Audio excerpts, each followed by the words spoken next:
We'll start with the weakness, though, in the AI trade. This new report focusing on OpenAI's revenue targets. Kate Rooney has the story for us. Kate, have we learned anything more about what those targets are?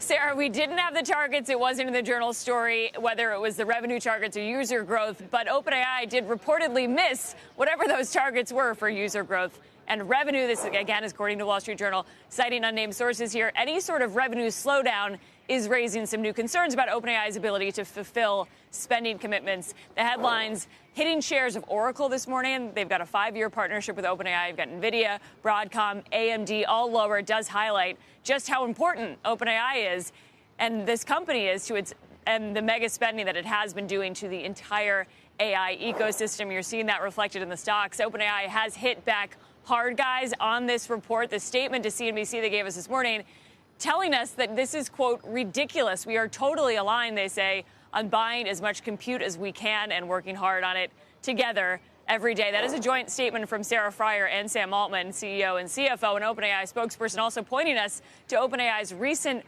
$122 billion fundraise. That's the total. That is the most that any company has ever raised, at least in private markets. They're spending that on compute. And CFO Sarah Friar's stance has been that compute is a strategic moat versus rivals like Anthropic that have been spending less. Here's how she framed it just last week on this show, guys. I think it actually starts with revenue growth. So because we have so much revenue growth, then we need to go spend to get the compute to be able to serve it. So we, of course, think about our business that way around. We don't spend first. We really look at how the business is growing, and then we invest behind it.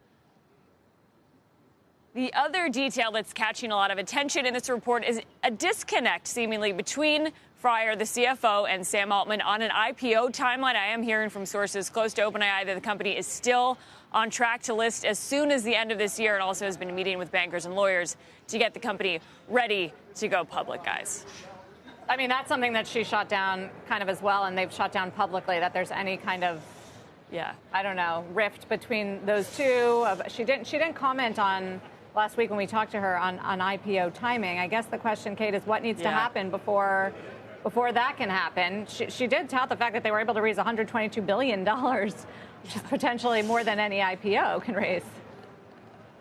Clearly, there's demand, Sarah, in private markets, and as you guys spoke about, they're able to raise. The one thing that she has talked about is the ability to tap debt markets. I mean, going public and the different type of funding that they could get as a public company versus what they're able to leverage as a private company. So that's one motivation to get out there and go public. It's also market conditions. You know, they are aiming, from what I'm hearing, to be IPO ready, but a lot can change, and sentiment around the market. And speaking of sentiment, and we're here in Oakland talking about OpenAI and the trial versus Elon Musk. There's a lot of headwinds for this company, whether it is public perception of AI in general, of Sam Altman as a leader and a CEO. They have got a lot to deal with on top of reports like this explaining a rift that they really, I mean, this statement says it all. They are pushing back hard on this, calling it ridiculous. I mean, that is a very strong statement from the company.